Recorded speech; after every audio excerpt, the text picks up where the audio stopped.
Je souhaite que tu puisses réaliser à quel point la rencontre et la relation personnelle avec Jésus est primordiale pour accéder à Dieu en vérité.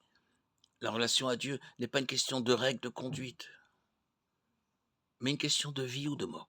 Ne pas accepter de recevoir l'amour directement de la source, c'est-à-dire de Dieu même, nous empêcherait d'accomplir notre vocation, celle de devenir capable d'aimer totalement comme Dieu nous aime.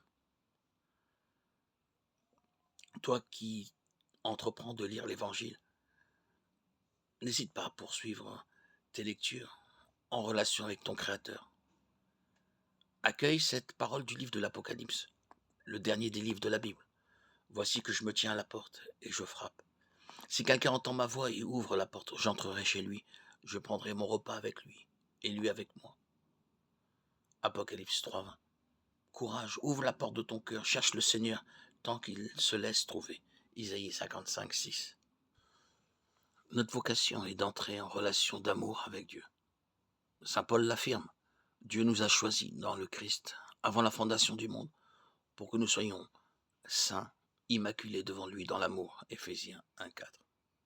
L'amour est don désintéressé de soi-même, c'est-à-dire don de soi gratuit, libre et total. L'amour n'est pas un sentiment incontrôlable comme le perçoivent les adolescents et certains adultes, mais bien un acte libre et volontaire qui demande une certaine mort à soi. C'est en accueillant le don gratuit de Dieu, son amour inconditionnel, que nous devenons à notre tour capables d'aimer. C'est dans ce mouvement que nous trouvons le vrai bonheur, celui que le monde et les soucis de la vie ne peuvent enlever. La révélation chrétienne nous apprend qu'il y a plus de bonheur à donner qu'à recevoir. Acte 20, 35. Les premières lignes de la Bible nous révèlent que nous sommes créés à l'image et à la ressemblance de Dieu. Genèse 1, 27. Pour comprendre ces paroles ainsi que le sens profond de cette révélation, nous avons besoin d'une clé de lecture et celle-ci est Jésus-Christ. Jésus est Dieu qui s'est fait homme, c'est-à-dire qui s'est incarné pour être Dieu parmi nous et avec nous. Jésus, Yeshua, en hébreu, signifie Dieu. Yah, qui est le nom de Dieu, et Shua, qui veut dire sauve. Dieu sauve. Jésus est le Messie, le Dieu sauveur.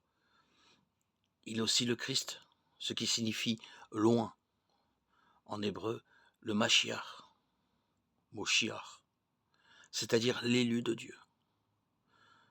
Celui sur qui repose l'onction de son esprit. Celui par qui Dieu va sauver son peuple.